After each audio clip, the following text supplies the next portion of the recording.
먼저 이 사무엘하 24장에 좀 이렇게 생소한 이름이 나올 거예요. 아라우나라는 이름이 나오잖아요. 근데 이 아라우나의 타작마당은 되게 생소해도 오르난의 타작마당은 좀 들어보셨을 거예요. 그 사람이 그 사람이거든요. 여부스 사람 아라우나, 여부스 사람 오르간. 근데 그게 뭐가 다르냐면 아라우나는 이 가나안식 이름이고 오르간의 오르난 타작마당이고 오르난은 히브리식 이름이에요. 그러니까 같은 사람인데 이게 히브리식 이름이고 이 가나안식 이름이고 약간 다른데 이게 이제 스토리가 시작이 인구조사에부터 시작되잖아요. 그럼 제일 먼저 사실은 본문에서 질문해 보게 되는 거, 인구조사가 뭐가 나쁜가? 그걸 지금 요즘 집집마다 좀 돌아다니면서 조사하는 거 하던데 주민등록 지대로 사람이 제대로 살고 있는지 확인한다고 저희도 최근에 사람이 왔다가 확인하고 갔어요. 7거주 하는지. 그런 주민등록 확인하잖아요. 근데 인구 조사가 왜 나쁜가? 왜냐면 인구를 조사해야 되잖아요. 얼마나 많은 사람이 살고 있는가. 주기적으로 우리나라도 인구 조사를 하잖아요. 근데 특별히 이때는 계속해서 정복 전쟁을 하고 마지막에 이제 다윗이 대제국을 이루고 영토를 넓혔을 때라서 사실은 얼마나 많은 사람들이 있는가를 확인하는 게 좀 되게 당연하지 않나? 다윗이 이게 주기적으로 계속한 것도 아니고 다윗의 인구 조사니 마지막에 한 번인데 이 사울의 때랑 또 국가 크기가 다르잖아요. 규모가 다르잖아요. 전쟁을 계속했고 계속해서 영토가 확장되고 하니까 또 사람들도 계속 나을 거고 이게 어느 정도 국가를 운영함에 있어서 행정을 함에 있어서 인원 숫자 세는 건 되게 기본이잖아요. 저희도 항상 여러분이 예배 오실지 안 오실지를 항상 세는 게 밥을 준비해야 되니까 토스나 김밥이나 이런 거를 인원수에 맞게 준비하려고 항상 이 인원을 체크한단 말이에요. 인원 체크는 기본 중에 기본이라는 거죠. 근데 왜 이 인구조사 자체가 문제가 되냐를 짚고 넘어가야 사실은 그 다음에 이 본문이 전체적으로 이해가 되는 부분들이 있는 인구조사가 왜 잘못됐을까요? 이게 근데 인구조사가 사실 되게 오랜만에 하는 인구조사인데 인구조사가 또 언제 했었냐면 모세 때 인구조사를 했었거든요. 근데 모세 때는 하나님이 인구를 세라고 시켰어요. 근데 그때는 왜 세라고 했냐면은 인구를 세서 한 사람당 반세겔씩 성소의 속전을 내게 했어요. 세금을 내게 했거든요. 성전을 위해서.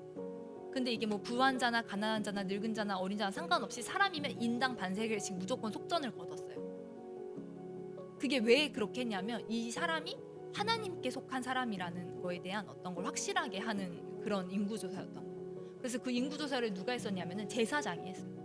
제사장은 하나님의 일을 하는 사람이잖아요. 하나님의 일을 하는 사람이 제사장이 카운트를 했고 그래서 그 사람들에게 결론적으로는 속전을 내게 해서 하나님의 백성임을 확인하는 그런 모세 때 인구조사가 있었단 말이에요. 그리고 나서 굉장히 오랜만에 사실은 모세 시대가 지나고 가나안 정복 전쟁 시기가 지나고 사사 시대가 지나고 그리고 이 지금 사울 왕 그다음에 다윗 왕이 됐을 때 다윗 왕의 통치가 지나고 다윗의 마지막 때 또 인구조사를 하는 거예요.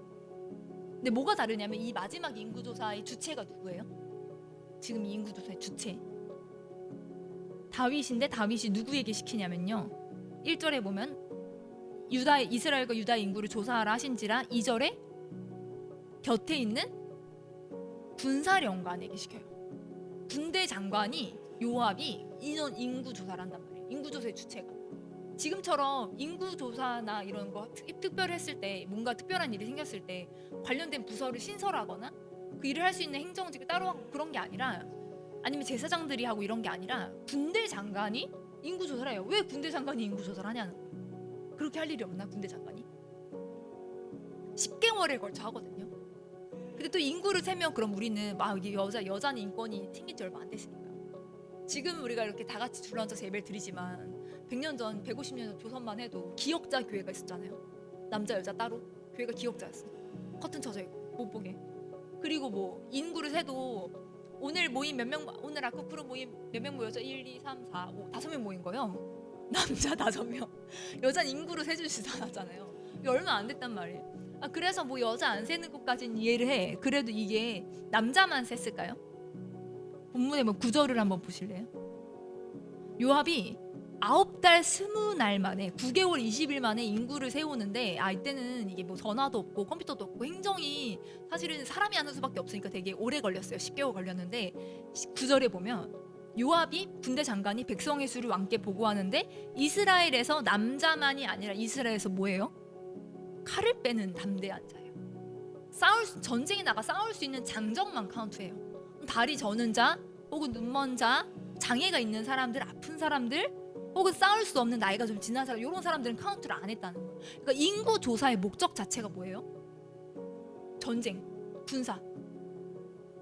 그걸 위해서 그럼 전쟁을 다시 하려고 카운트를 하나? 라고 생각할 수 있지만, 이 다윗이 처음에 어떻게 싸웠던 사람이에요? 다윗이 어떻게 유명해졌어요? 처음에 골리앗. 너는 칼과 창으로 되게 나오지만 나는 네가 모욕하는 이스라엘 여호와의 이름으로 나 한다 하고 싸워가지고 물맷도 돌려가지고 골리앗 쓰러뜨린 사람이 다윗이잖아요. 다윗이 그동안 전쟁할 때 사람 수로 전쟁했나요? 다윗은요 하나님의 능력으로 전쟁했어요. 하나님의 이름으로 전쟁했고 하나님이 허락하신 전쟁을 했어요. 근데 그렇게 영토가 확장되고 나라가 커지고 이러면서 다윗 안에 어떤 마음이 올라온 거예요? 내가 세운 공적이 얼마나 되는지 한번 돌아봐야겠다. 내가 어떤 일을 했는지 그 마음 안에 이 일들이 내가 한 거, 이 일들을 내가 이룬 업적, 이 어떤 이 전쟁의 승리들이 내 승리라는 어떤 그런 교만한 마음들, 자기가 한 거라는 그런 마음들이 있어서, 그래서 그런 마음을 가지고 군사적인 목적을 가지고 그렇게 이제 자기 왕국의 번영의 근거가 그 어떤 전쟁과 자기들이 이룬 번영, 그 경제력에 있다고 은연중에 그 교만한 마음이 그 인구조사를 군대 장관으로 하여금 칼 빼는 자를 하게 만든 거죠.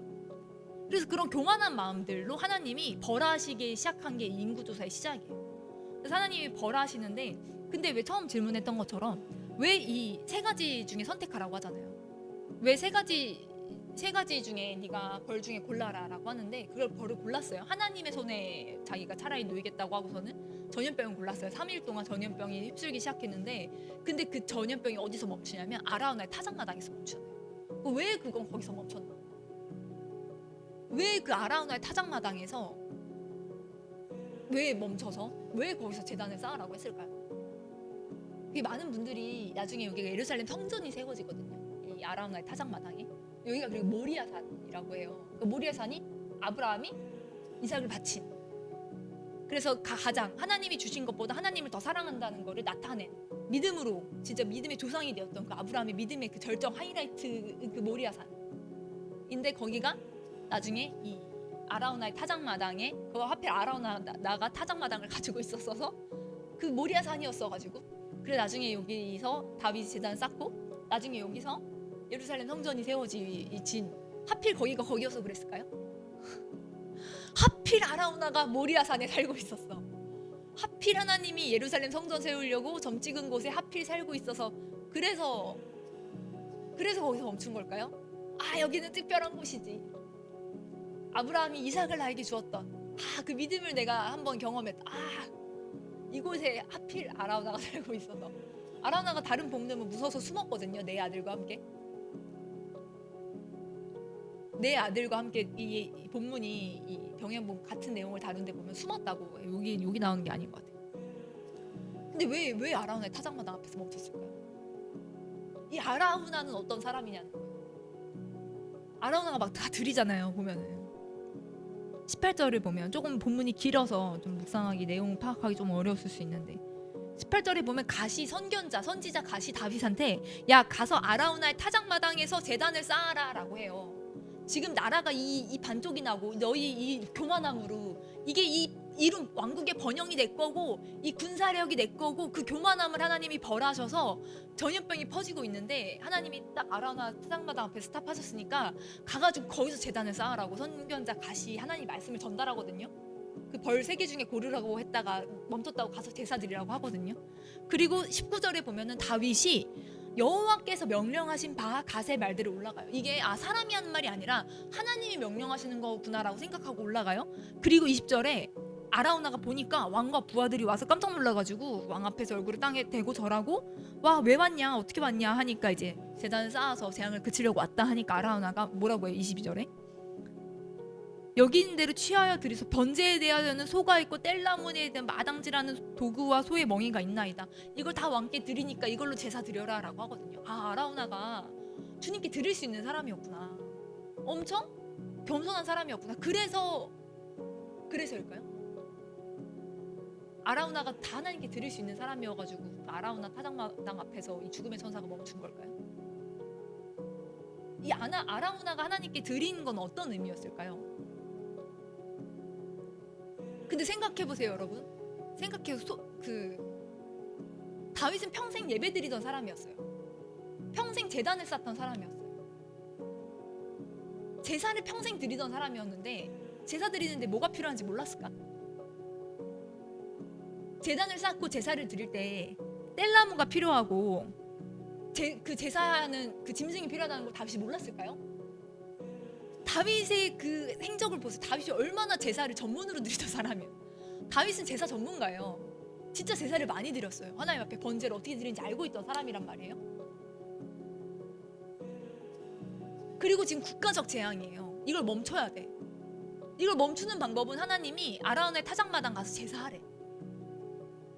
다윗이 어떻게 갔겠어요? 빈손으로 갔을까요? 아무것도 안 가지고 갔을까요?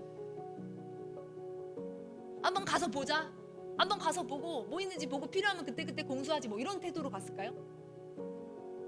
자기의 교만함으로 자기 잘못 때문에 이 나라가 반쪽으로 쪼개질 위기 가운데 사람들이 막 죄 없는 사람들이 죽어가는 이 어려움 가운데 선견자 하나님의 사람이 와서 야 아라우나 타작마당 가서 제사 드려라 라고 했어요. 하나님의 명령인 줄 알고 제사 드리러 가요. 제사 드릴 준비를 어마어마하게 잘 했겠죠. 제사할 짐승을 안 가져갔을까요? 제사할 뗄나무를 안 가져갔을까요? 이 애만 키워도 어디 갈 때 기저귀 안 가져가면 이건 어떤 난리가 나는지 알잖아요. 그때 마트 가서 공수하고 살 수 있지만 이게 보통 슈퍼에 팔지도 않고 편의점에도 팔지도 않고 이게 좀 큰 마트에 가야만 있고 이게 곤란하단 말이에요. 그래서 어디 잠깐이라도 외출할 땐 필수품이에요. 기저귀 가져가는 거. 이거 안 가져가면 되게 번거로워지고 귀찮아지는. 근데 그것보다 더 장난 아니. 지금 이 제사 드려야 되거든요. 제사 드려서 하나님의 진노를 멈춰야 되거든요. 나라를 살려야 되거든요. 죽어가는 사람들 살려야 되거든요. 제사 드리래요. 하나님의 명령인 줄 알고 가는데 얼마나 짐승과 뗄나무 이걸 잘 준비해서 갔겠냐고. 근데 아라우나가 뭐라고 해요? 그 잘 준비한 제사 군단이 오는데 이 소 자기 타작마당엔 뗄 소가 있고 번제에 대한 자기 소가 있대. 타작마당에 곡식 떠는 소가 있대. 자기 농사에 쓰는 소예요. 그리고 뗄나무에 대해서는 마당질하는 도구와 소의 멍에 이거 자기 농사 도구예요. 자기 생존 필수품이에요. 그리고 나중에 보면 이 다른 방면에 보면은 아라우나만 있는 게 아니라 아들 4명이 있거든요. 이거 가업이에요, 가업. 우리 집안에 이거 가업. 이 소 이거 타작마당에서 타작해가지고 이거 곡식 밟아가지고 이거 우리 재산이에요. 아들들 가업이에요. 멍에 이거 농사 도구들 이걸로 먹고 살아야 돼. 이걸로 생존해야 돼. 근데 이게 다 드리겠다는 거야. 자기 아들들의 가업과 자기 삶의 모든 생존의 도구를 다 드리겠다는 거야. 없는데 드리는 게 아니라 너무 좋은 거 다 갖고 왔는데 드리겠다는 거야. 여러분 사실 이 타작마당의 소는 번제에 적합한 소도 아니에요. 번제에 적합한 소는 흠없고 깨끗한 소거든요. 근데 타작마당에서 지금 곡식 밟던 소는 사실은 흠도 있고 문제도 있는 그런 소예요. 자기 생존 도구고 자기 가족이 너무 중요한 자산이에요. 근데 다윗한테 하나님께 이거 다 드리겠다는 거예요. 그렇게 이 재앙을 멈출 이스라엘의 재앙을 멈출 제사를 우리 타작마당에서 주님 받으시겠다면 자기가 이거 다 드리겠다는 거예요. 여러분 이게 한번 비유를 생각해 볼게요. 어떤 사람이 뭐 선교지를 나가야 된대요. 예를 들어. 근데 뭐 되게 큰 교회, 부자 교회에서 넘치도록 재정을 해줬어. 그래서 그 사람은 사실 재정이 더 필요한 상태가 아닌데 내가 그 사람한테 내 전재산을 팔아가지고 준다는 거야. 사실 내 전재산 팔아도 그 사람이 가진 거 10분의 1도 안 돼. 너무 작은 거야. 미약한 거야. 근데 난 이거 팔면 당장 먹고 살 길 없어. 근데 준다는 거야. 그게 어떤 태도여야 그게 가능할 수 있죠? 어떤 중심에서야 그게 가능하죠? 어떤 사람 예를 들면 또 다른 비유를 들어볼게요. 어떤 사람이 생일인데 그 사람은 자산이 막 100억씩 있어. 그리고 막 생일 선물 엄청 많이 받아서 명품 막 휘두르고 막 엄청 막 비싼 생일 선물 막 스포츠카 이런 거 생일 선물로 받아. 근데 나는 그 사람한테 생일 선물을 주고 싶어서 내 전 재산을 팔아서 100만 원을 만들어가지고 이거 없으면 나 당장 내일 굶어 죽는데 그 사람 생일 선물로 주고 싶은 거야. 이게 어떤 마음에서 이게 가능하죠? 어떤 중심에서 이게 가능하죠? 사랑하지 않으면 불가능해.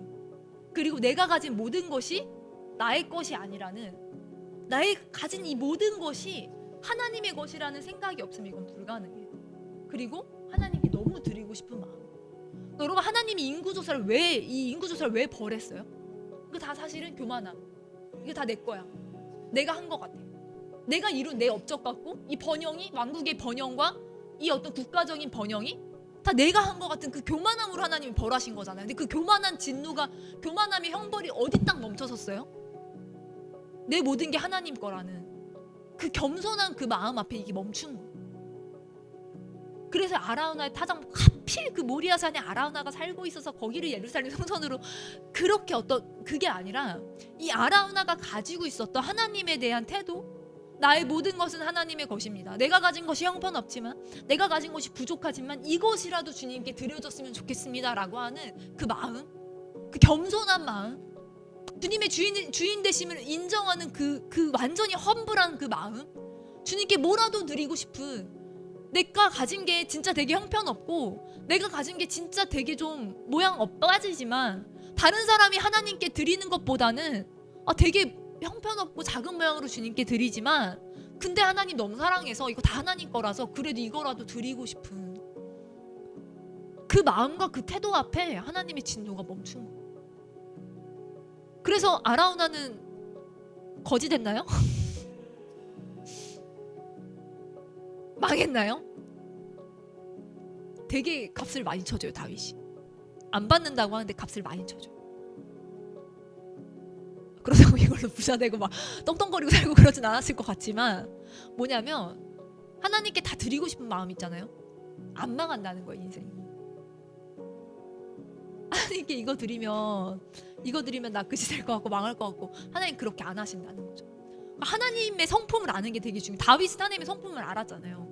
그래서 3가지 형벌 중에 자기가 하나를 선택했잖아요. 하나님의 손에 자기가 망하겠다고. 차라리. 왜? 하나님은 긍휼이 많으신 분이시니까.